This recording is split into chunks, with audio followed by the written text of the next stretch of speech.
Welcome to State of Ed, a podcast about education inside the classroom and out. My name is Marc. And I'm Nick Simone. How you doing today, Nick?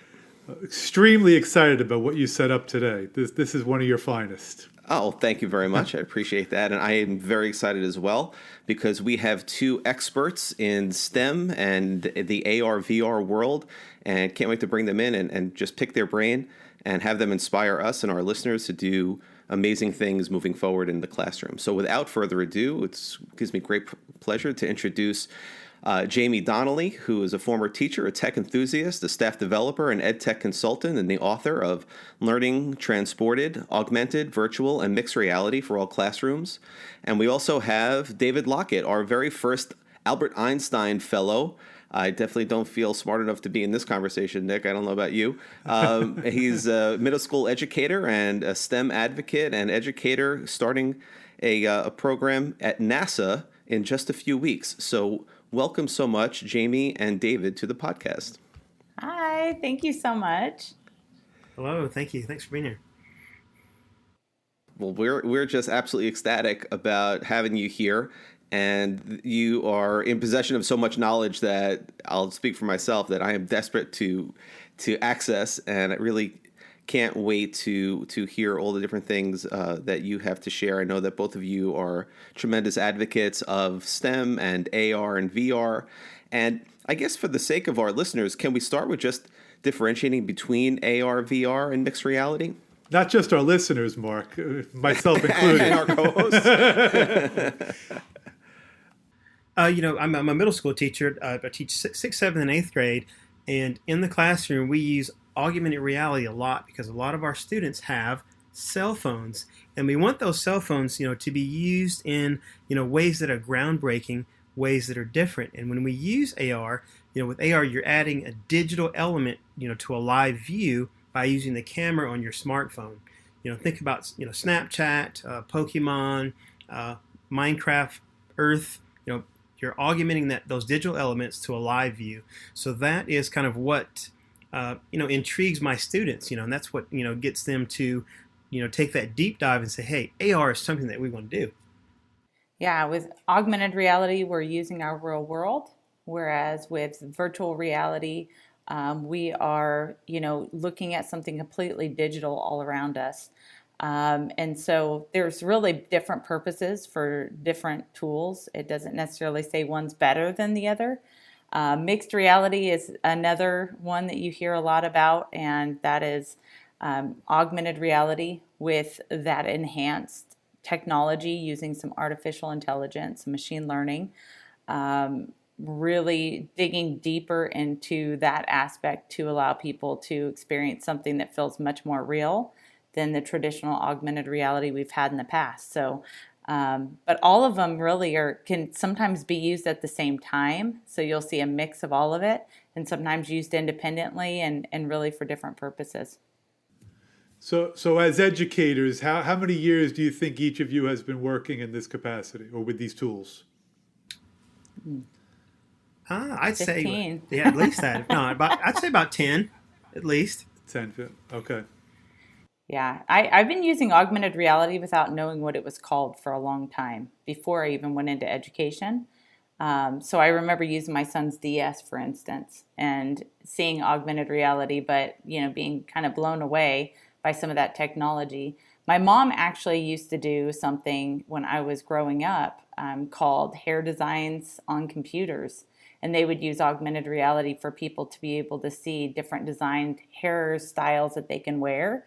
And it was on a computer back when I was in high school. So it's really interesting and I was in California. So, it's really interesting to see the progression of this technology that's been going for quite some time, but we didn't necessarily call it what it is like we do now, but it really has been around for a while. The closest I ever got to that was my Etch-a-Sketch, Jaime. That's my original virtual reality. It reminds me a lot of the ads that I'm seeing now. Some of the furnishing stores are using this technology where you could put into your kitchen a table or into your living room a sofa virtually, so you could see or excuse me, I'm sorry, augmented. So you could take your actual space and drop in their couch, Yeah, their table, their furniture, and get a sense of what your room would look like with their stuff in it. So is this how you sort of use it in the classroom as well? Well, I wish I could speak on the classroom. I'll let David definitely run with that one. But on my end, it really wasn't a thing when I was a classroom teacher. It was later something I learned about when I became an instructional technologist. I also didn't have the devices to function with that technology yet. So I really had just classroom computers that I used for most of my technology. But I think my drive and all of this and watching this is, I'm wowed by the technology when it comes to gaming and entertainment. And in your instance, in the case that you brought out, as consumers, even in marketing, but I'm so excited, and I always have been so excited about the possibilities in education.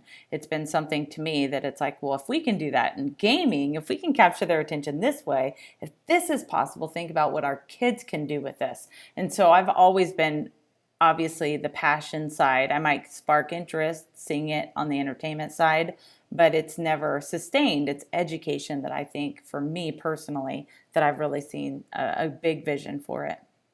To kind of piggyback on some of those points, as a classroom teacher, you have to have that buy-in from administration. You have to have that buy-in from, your parents and the community. And, in our STEM classes, our computer science classes, we would always look at the technology as, how can we enhance our curriculum? And one way that we did that was with augmented and virtual reality. We were using, Oculus Rift and Oculus Go in the classroom. They were looking at, the heart. They were reimagining the heart. They were, memorizing the ventricles, things like that. And they would say, this is something that we could use across the classroom, not only in our STEM classes, but in science, in reading.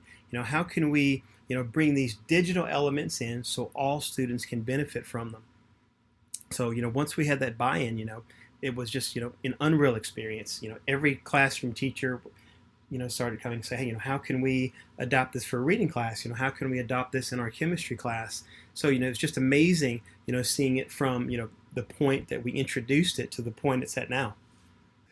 Now, have you both had positive experiences with teachers who have, been willing to get involved in this, or have you faced some pushback?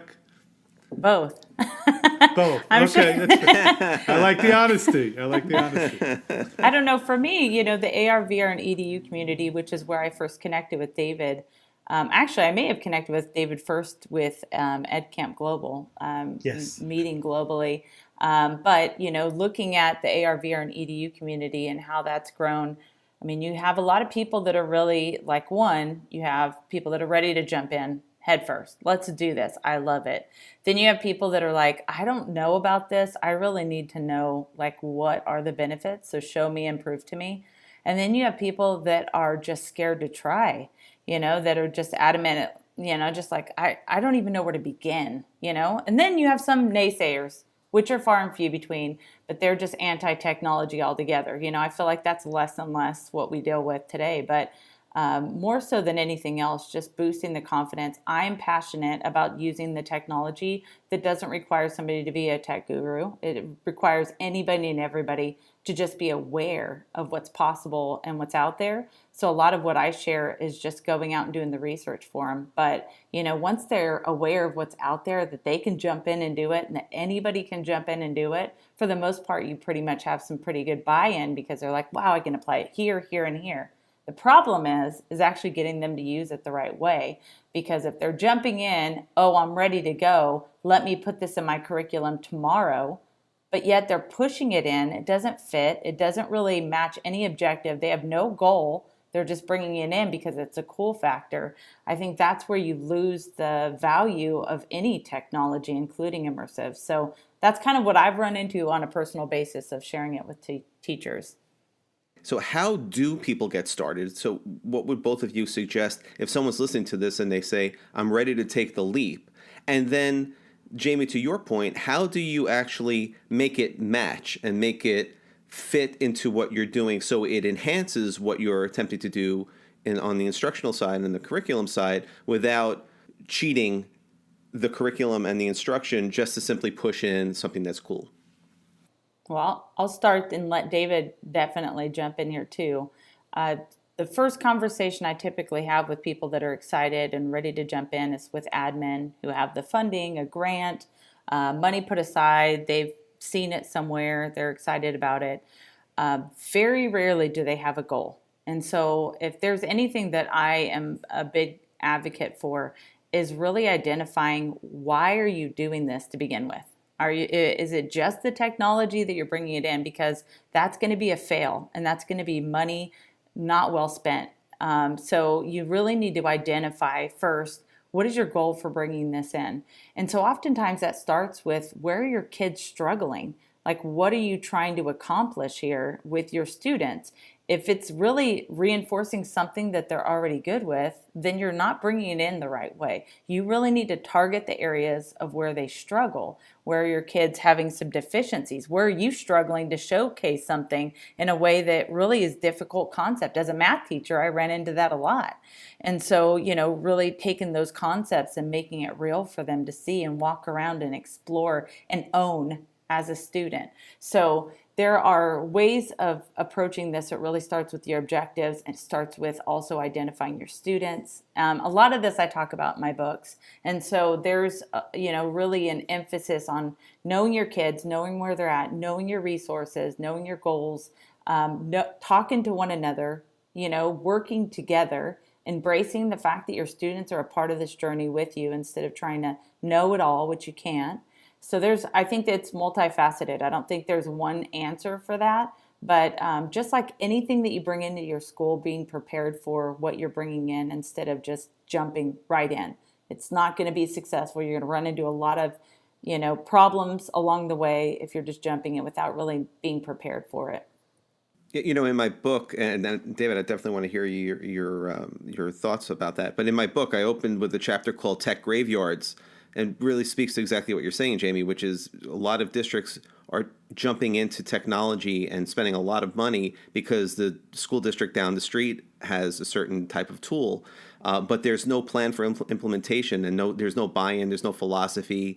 They don't know, like you said, what their goal of getting this tool is. So after 18 months or 24 months, it winds up in a basement closet somewhere collecting dust. And those are the tech graveyards of all the technology that was spent over years of horrible implementation without a goal or objective in mind. So amen to that is really what I'm trying to say. But David, what are your thoughts? How does someone dip their toe into this AR, VR, EDU water, and then how do they make it stick? How do they make it work? What I did in the beginning, I always started, I made sure I communicated and I collaborated with all of the stakeholders in the school, all of my deans and APs. And, they would say, how is this going to benefit our school? How will it benefit our students? I talk about things like content creation. We looked at, real life scenarios in the classroom. I think we looked at an active shooter situation one time. We looked at, just for the kids, working with numbers and geometry, things of that nature. And then once they saw how it could be adopted for the curriculum, that's when they started paying more attention to it. They looked at it like, hey, maybe this could be, a supplement, to our classroom materials. We could add, a contextual experience. We're stimulating interest. We're stimulating discussion. And, from that, the students started saying, how maybe there's some benefits of using AR, VR, they looked at the requirements, they looked at things like cost, they looked at, how these different tools could be used, how the different apps could be used in the classroom. And they said, hey, maybe this, maybe we can get the ball rolling on this, maybe, there's, a new way that students can learn, a new hands-on way, a new, introspective idea that we can bring in that's research-based and have students benefit from it.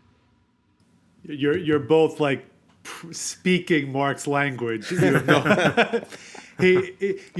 I'll speak for Marc because I know that he has chills right now. But the challenge we have, the challenge we have, as I'm sure you've both encountered to some extent, is getting teachers to understand that it's not as much about content as it is about skills. And while content is important, while content is important, and I'm not diminishing the critical nature of providing all students with core knowledge, they have to be able to use that knowledge. And I think that's, Jamie, when you talked about the teachers who were very, hopefully a small number, but that are really resistant, they just can't let go of their classroom. And they have to just be the ones who are on the stage delivering everything. But so I hate, as years go on, more and more kids are losing out on experiences like you two were describing. So I was just going to ask a quick technology, like actual infrastructure question.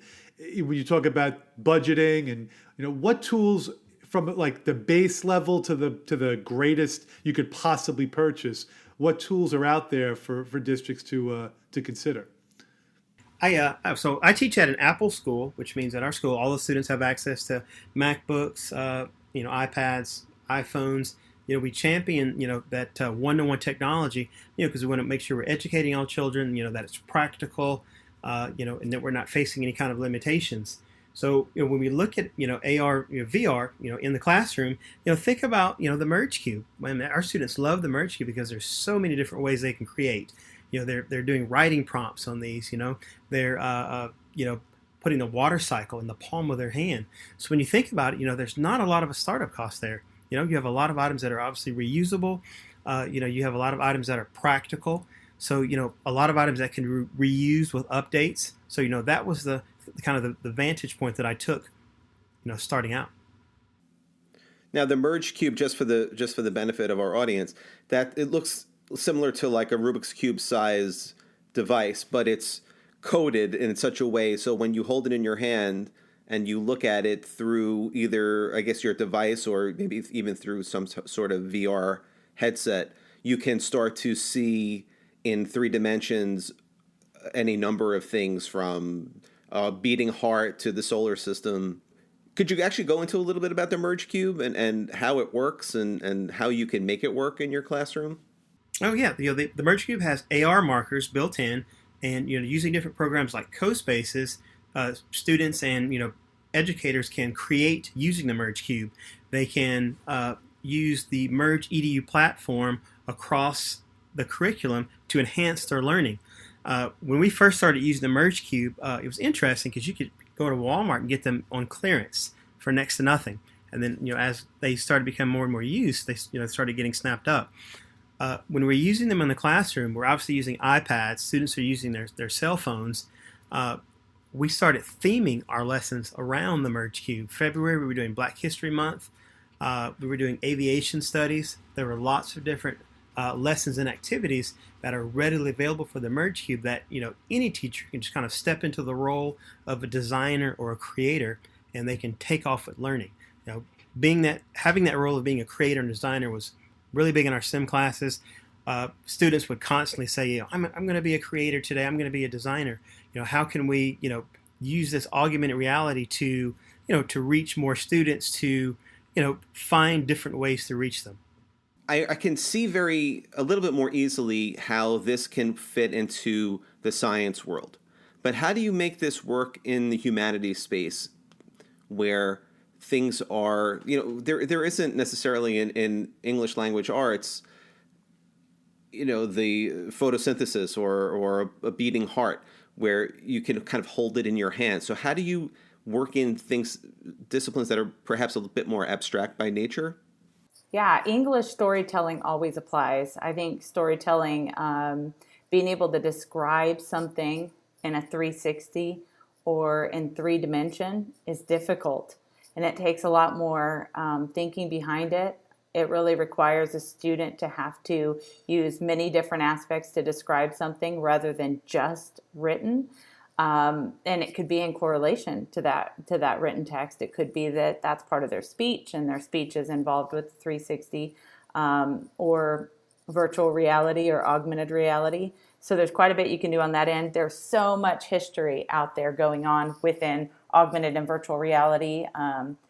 History, being reenacted in VR is pretty popular. YouTube does that quite a bit.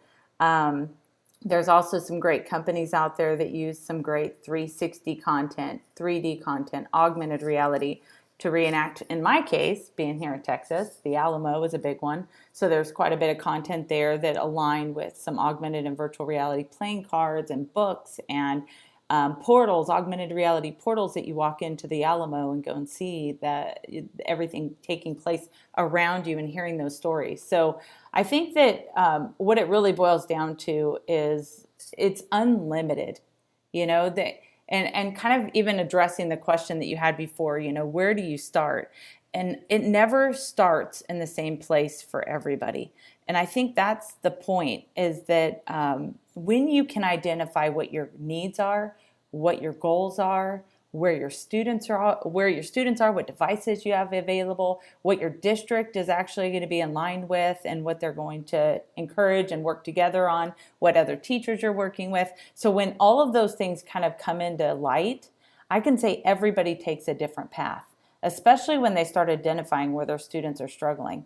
So, jumping into a Merge Cube might give you a lot of resources, and there are a ton out there. The Merge Cube can really be unlimited, just like Dave was talking about. Using CoSpaces, it could be anything and everything. But when it boils down to it, I think everybody will take a different approach when they realize what they really want to get out of it. And then they move into different things and they share different things, and and then it expands from there. But I think that at the end of the day, it is cross curricular. It is across the grades. It is. It really is something even for adult learners. So there's no limit to what it can expand to, even for our littles, although I'm very particular about what I recommend for our littles that are, early literacy. I'm really careful about sticking the headset on them. There needs to be some extreme caution and all of that. But when you're talking about the wide range of what this can appeal to, considering all the devices out there and the different resources, it really could be across the board for everyone. In the schools that use the Merge Cubes, does every student have one, or do they just have a small number for the room to share? Unless you have the amount of devices is the issue. It's usually not the Merge Cubes. That's an interesting point. And I talk to Merge about that all the time because, people are going out and buying one Merge Cube for every student. Well, that's great. But if you only have 3 devices in the classroom, then it's still just 3 kids, or maybe 2 working together on that one device. But at the end of the day, it's not the matter of those $15 cubes. It's the matter of the $300 devices that you're using to experience that. And that's often the limitations that we have in our classrooms, not necessarily the Merge Cubes or even the viewers. That is going to come into play in some instances, but more often than not, I never use my viewers when it comes to sticking in a device in. Now, where it changes, and I know David will attest to this, is on the virtual reality side, some of the high-end devices, but even that is not, I never recommend that to start off. That's usually something after they have went through many other ways using the devices they already have in their classroom, and then embracing that next step as that need and that requirement becomes evident. Do these things work cross-platform? So will they work on Chromebooks and iPads, like Merge Cubes, for example? Hey, we've used them across platforms. So we've used them with Android devices, as well as Apple devices as well. So kind of across the platform. Mark and I work in an Apple district, so every kid in our district has an iPad. I'll tell you that I talked 50% of my time is spent talking to companies that are developing this technology, and the other 50% is spent working with teachers, administrators, other educators. And when it comes down to it, honestly, the best tools are cross-platform. Yes. The tools that are going to be the most versatile in a classroom are going to be the ones that work on Chromebooks, that work on, iPads, tablets, mobile devices, and really those that are going to work, in my feeling on it, and I think we're just not there yet, but my feeling on it is that we're looking at a future of immersive technology in our browsers. And that is something that could be used on multiple different devices, whether it be a headset in your browser, whether it be your browser on your phone instead of downloading an app, whether it be on your computer going into your browser. But the technology itself is not capable of running the high-end stuff. So a lot of what you see is pretty minor, but it is moving in that direction. So we call that WebXR. And WebXR is going to be something that will really transform our classrooms because it's not going to be dependent on having the latest and greatest anymore. It's just going to be a device that functions well on web. And I think that that's the direction we should be going. And I think every developer is looking in that direction, especially as the technology advances. Well, I feel like you're the Philip K. Dick of the State of Ed podcast right now. So you're seeing into the future, Jamie. So tell us, give us a little preview of like what are we to expect? I know maybe it was a year or two ago during the Apple Web Developer Conference, they came out and started showing tabletop AR gaming, which is, I guess, Pokemon Go-esque, where you're taking your actual physical space and turning it into an actual game using your device that you could play multiplayer. I mean, it blew my mind that they walked over to an empty table and there were these worlds of robots fighting one another, and there was, they were using weapons, and it was like a total game. But are you saying that our devices and our interaction with our devices is going to be more of that, and that it's going to transcend gaming and sort of become part of our everyday lives? Believe it or not, we're already there. It's just that it's not been marketed like you get from those big Google and Apple companies in the same way. What you talk about with Pokemon Go actually is really happening even in Google Maps. You're able to get a direction now from your device and actually see it guide you and direct you somewhere, which is very practical. If you go to a big city and which direction is north and east and which way do I go, and you don't realize it until you've walked a mile that you were going the wrong direction because it's a new place to you. So I think that there's relevance to that. But in my view, and David, I don't know exactly what you think about this because we've talked a little bit, but Apple glasses are coming. They were supposed to come 2020. Then it was pushed off to 2021. It looks like 2022 is where they're at, just because there's been debate on how it was going to get released, the size of it. Is it going to be something that is going to be hot on your face? So all of those things. So back in the day, Google Glass was just really before its time. But in my opinion, where we're going to see it mass usage is where it's not going to be so disruptive in our life that you have to go put on a big headset and exclude everything out of your realm. I think where we're going to see it really be applicable is when we're going to see it like mixed reality, where we're going to see it just intertwined and easy in our space. Wearable technologies is going to be the future. I think that is where the money's went for past 5 years at least, where the investment has went with their developers going in this direction. And it's certainly the way that we respond best to it. When we're asked to put on something like Ready Player One and exclude us from the real world, it's unhealthy, it's unnatural. I have devices and I don't do that. I spend very little time unless I'm with people actually using them. So if you think about that and the practicality of it, I believe that's the future of what we're going to see with our students. I definitely see a mix as well. I definitely see it becoming more engaging for students. They're getting something more than a textbook to learn from. You look at, all the different careers and, career avenues for students. You think about, medical, engineering, things like that. There's going to be more visualizations. There's going to be more way that, AR technology, can, help us, navigate cars, help us, translate, everything from video games as well. A lot of the technologies you see, that are coming out, you're seeing them, they're overlaying the real world, but, where is that taking us? You definitely want your students to have, to be more engaged, you want, different outcomes, I definitely see, it advancing, to a point that's, definitely going to be something that's different than what we see from years ago. Is this the top secret work that you're doing at NASA, David? Not yet. Just blink twice if it's a yes. Not yet. Very soon.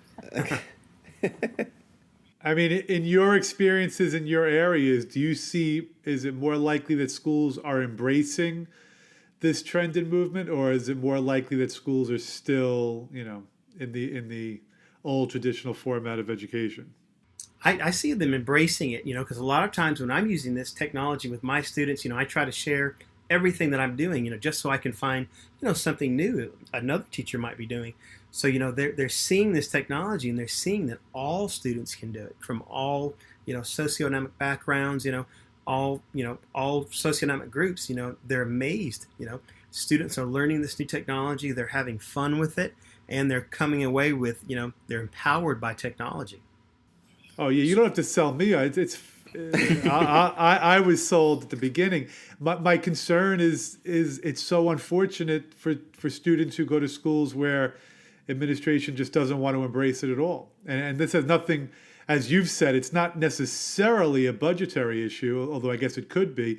But kids that graduate from schools where nobody wants to even investigate this, they'll just be behind because as you're saying, the world is heading in that direction. The workforce is clearly not going backward, and yet in school we work at such a snail pace, in some places.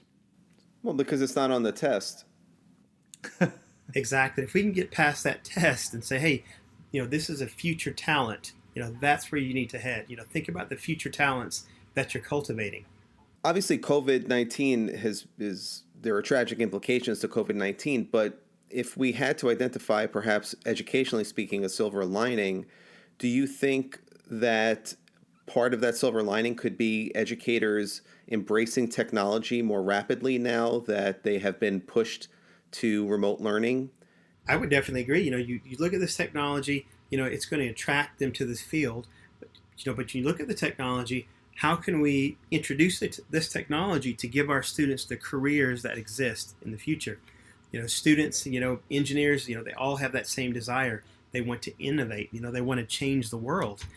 Using AR and VR, you're exposing these students to a new virtual world. You're building a foundation that many of them have never realized. Once you build that new foundation, you're offering them new technologies, new experience, new ways to enjoy this technology, so they can in turn they can have that interaction. They're enthusiastic, and you're inspiring a new generation of students. I would say I feel like going into this, I would have said, finally. We've been telling you this all along. Meet virtually. This is an opportunity to be across the world. And I do a Global Maker Day event every year. And it's like, man, how long have we been tooting that horn, But I want to say it might actually have the opposite. I think people are burnt out with fake connections. Like Zoom burned people. I don't know about you guys, but Zoom was like, killed us. People were exhausted. They spent all day looking at screens. It's uncomfortable. They long for real connections. I think, if anything, it can never replace real. We use this technology when real is not possible. So yes, it can apply during times like this, and it can make learning so much greater than just meeting in Zoom, right? Like there's possibilities of things that we can do with our students that we're trying to show them. But because people are just exhausted and getting by with the bare minimum, it's like they don't want to do more technology. Are you kidding me? So I think it's an interesting case for what I have noticed developing, that it's an interesting thing, because I think if we're going to push technology because of what we're going through right now, we don't need to just push technology like we did and saying, hey, you got Google Docs, so there you go, write it off, you've done technology. We don't need to be using this technology this way. We need to be thinking about how can we connect with our students in a way that's way more powerful than Zoom. Not that Zoom in itself is not bad, but Zoom alone is not hitting the mark. Our kids need more. So meet in that virtual reality space. Hear from them all around you in, directional sound. Let them create and explore in this VR space. I'm showing Mozilla Hubs because I'm like, guys, it's free. Go and do it. There's so many great things you can do with your students. Why are we limiting them to just Zoom? So I think that those are some of the things that people aren't aware of, and they're really turned off. I don't know, David, I know you're not, because you're not like that. But have you experienced more teachers now than ever before that are kind of like not wanting to embrace technology? I have, and Zoom unfortunately has been a part of that. Yeah. Yeah, I agree. And Zoom is just one example. Google Hangouts, like we are right now, is another example. But it's not really that. These technologies have been around for a long time, and we're still using the bare minimum to claim that we've done something, when really there's so much more we could be doing right now. And that's what schools should be looking at. Not bare minimum, not let's just get by, but what is really going to bring the powerful learning experiences that our students deserve. To me, the sudden transition to remote learning exposed a major weakness and really indicted schools. And that is, how can in 2020 you have a large number of teachers who don't even know what Google Classroom is?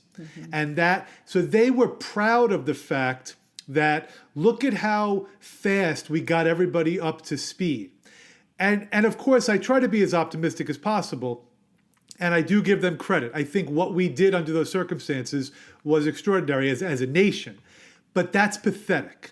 And now what people have to realize, the only way you are ever, this is just my opinion, feel free to disagree, the only way you're ever going to catch schools up to where the Jamie and the Davids are in the world, every district has to hire one person whose exclusive job is not to fix the technology. It's not to, it's to literally help teachers incorporate, technological, tools into their curriculum. Period. Nothing else. And some schools do that, but nowhere near enough. Every school has to have that. So, did I steal your thunder, Mark? Were you going to say the same thing? Well, now that you articulated it so well, I'm going to say yes, of course. Because it's you sit here and you listen to two people who are just so not only talented but passionate about what they do. And if you put a Jamie or a David in any school in America, that school is going to do wonderful things, hands down. Because teachers, I do think, like you said, Jamie, I think a lot of teachers are willing, but they feel so ill-equipped. And by the way, I don't even think that's an age thing. I see some of the young teachers, they're not all, the young teachers are not, Mark, you talk all the time about, we claim that young people are so good with technology, but what are they really that good at? They're not transforming anything, they're just kind of using it. So until we get those districts to realize you have to pay one person a good salary to just set up a calendar and allow teachers to sign up for 20-minute blocks whenever they want to, and that's the only job responsibility. That's what's going to change education in the right direction. I think every campus is going to look a little different. Every district's going to look a little different on how they implement that. But I'm sitting here thinking to myself, we've been in a season where they've actually eliminated technologists out of districts. They're moving them all to curriculum, which I think there has to be a balance. You can't just teach technology. If you can't see it and envision it and what it looks like in curriculum, you should have never been an instructional technologist to begin with, right? But at the end of the day, I completely agree with you. We have let go of that and made assumptions that people are using technology because they've done, this check this box, and therefore they're now equipped. But that's the problem, is it should never have been that. One is, we need to education in general is not about being just getting by, right? Like, we're always pushing ourselves to what can we do better? What can we do more for our kids? And so in all of that, I think most educators are inherently just ready to jump in and learn more. But I think when it comes to technology, you do need to have somebody to guide you and support you, whether that's a co-op because your district's very small, or whether that be something that is supported in district, or whether you work in conjunction with other districts, whatever that might be. But I definitely agree that we were not prepared financially for anything like this. We were not prepared with devices. We were certainly not prepared with training. And now all those places that David and I and you guys go out and share all the time, it's like at the end of the day, you're kind of like, guys, we've been sharing this for how many years now? And you've been saying, oh, that's nice one day. Boy, that would be great if I had some extra time. And now you're in this crisis, and it's like, look, now you're not there. The equity of access shot because you have not provided all those kids access to education. And I really do believe and this can totally be cut out, Mark, by the way, but I do believe that this might be something that we see in a lot of lawsuits, because those kids that did not have the same access because they didn't have the same devices at home, they didn't have the same internet at home, we did that to them. That should have been solved from the get-go. We've needed it forever, and people have ignored it for too long. I think one of the things that you're identifying, Jamie and Nick and David also, is how we, as a system, incorrectly perceive the things that are in place. Like for curriculum, for example, people believe that the curriculum is in place, and therefore their only goal as an educator is to teach the curriculum, take whatever is supposed to be taught and impart it. And then when technology was introduced, people then mistakenly believed systemically that, okay, all we have to do is just use technology. All of these things, technology, curriculum, these are all just tools that we use to make young people into more fully formed older people who have capabilities and great potential. That's the ultimate goal of education. It's not any one piece of curriculum or one piece of technology. Those aren't the end objectives. Those are just the things that we use to get to the end objective. A lot of that gets lost in the shuffle because of things like testing, or things like superintendents who spend a lot of money, or boards of education that spend a lot of money on technology, and they just want to know that it's being used. They don't even define what being used means. I mean, I'll just give one example in my district. Years ago, when we first introduced our one-to-one, as an administrator, we were asked to go into classrooms, and we had like a little survey that we had to complete when we were doing walkthroughs. And essentially it was, are they using technology? You check a box, somewhat, a little bit, not at all. Useless information, because what does that mean? What does somewhat mean? You could use technology for 2 minutes, it could be transformative. Or you could use technology for the entire period, and it hasn't done a thing to move the ball, or to inspire, or to engage. So, both of you had mentioned the research behind the AR, VR, or the research behind ed tech. So what is some of the research that you have come across? Nick and I are both doctoral students, so we have a love-hate relationship with research right now. But what is some of the research that both of you have come across? I can include a few points on this. When I first looked at AR and VR in the classroom, my administration said, "Hey, we need the research. We need the funding. We need as much information as we can." So looking over the different journals, we found that AR and VR as a whole can increase not only student knowledge and information, but gives the students real time experience in a virtual world. It can it provided like a common place for students to interact. It provided new ways, or new and widespread ways for innovation. I think the innovation was the biggest part of the research that we looked at. When we're looking at that innovation, we think about technology in the future. You want to think of a good way that you can communicate the possibilities, and integrating AR and VR in a middle school classroom, and then eventually in elementary and a high school. That's where we found the buy-in. That's where we found the different ways that we could reach all students through different students. We could reach all students through different systems, with the ultimate goal of immersing the user. This technology is still pretty new when it comes to research too, which is why I think that people don't need to necessarily throw it right on somebody's face without really knowing what does that mean later on down the road, right? So using a little bit of common sense in that, but also recognizing that how our brains function in this technology. So there has been some research to really identify, for instance, I'll give an example of people that come back from war in the military that actually have missing limbs. They have something called phantom pain that they have.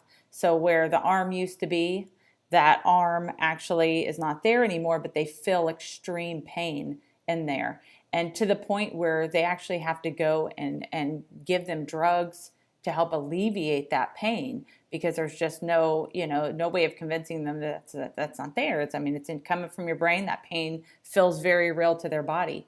And so in light of that, there have been people that have actually put those men and women in headsets and showed and visualized their body and let them see themselves with hands or legs, and it literally stopped their pain. So instead of drugging them up, it was actually convincing their brain that, hey, okay, we're all right. I actually gave, in my case, I have it in my second book here that will be coming out this year, but I actually gave it to a student that has no functioning with his hands, and he uses his feet to function. So he's in a wheelchair, but everything he does on his phone, everything is with his feet. And I had a headset with me, and he was able then to kind of play with the Oculus Go because it's a single remote. So he's able to use the single remote and be in a VR headset. And he went in and explored things. It was actually during Thanksgiving that we were all getting together. I had a chance to see him do this in person with his family. And he went off and shot off into the moon. He went on roller coasters. He was playing tennis with his foot, literally grabbing and hitting the tennis ball. And at the end, I said, "Can I ask you a couple questions? Can I interview you?" And he's like, "Yeah, sure." So I said, "What did you think about this?" He said, he's in middle school. I've never seen anything like this. I've never had anything like this at school. Nothing even comes close. And I was like, wow, well, what was your favorite thing? And in my mind, I'm like, thinking tennis, right? Or, going up to the moon with, Neil Armstrong. And he said, actually, it was going on the roller coaster, which David knows is always the last thing I always recommend, because once you do it once, you never do it again, right? You're like, sick. And so I was like, really? Roller coasters? I go, not the moon, not, and I'm naming off the other. And he goes, no. And I go, why? And he said, I've never been able to ride a roller coaster before. Wow. And that was such a powerful moment to me, because we literally gave that kid legs and a body to go in places and do things that he cannot do in real life. And it was such a powerful moment to me, because this technology has capabilities to support our learners for the variety of learners that we have out there.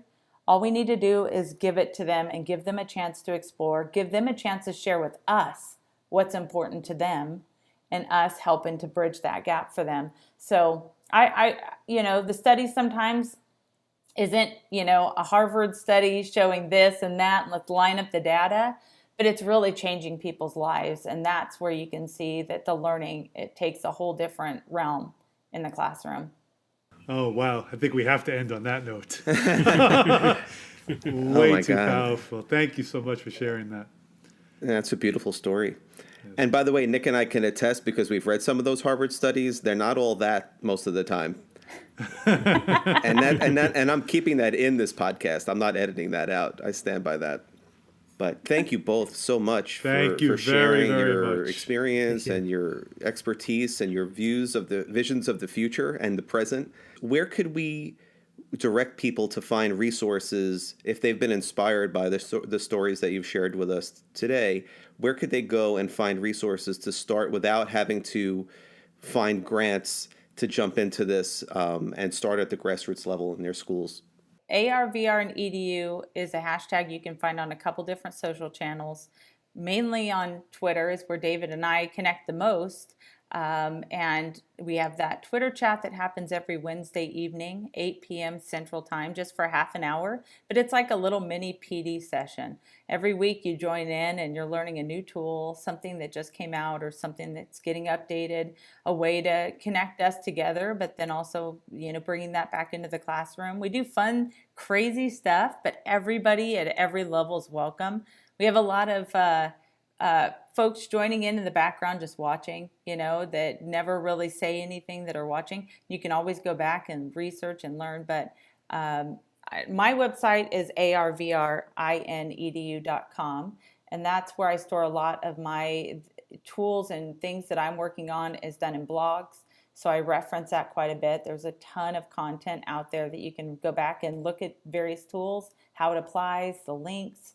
Would love for anybody that's interested to subscribe and join in and join our community, because David and I are part of this community, and there are unbelievable people, ideas, questions shared regularly. And that community is really just unique because they're all willing to help each other out. And I'm going to plug NASA STEM engagement. They've got a variety of projects and programs for students to participate in. There's contests going year-round. There's do-it-yourself projects. So lots of ways to immerse yourself in space in AR, VR. Thank you both. You're both so talented, and really appreciate you sharing your time with us today.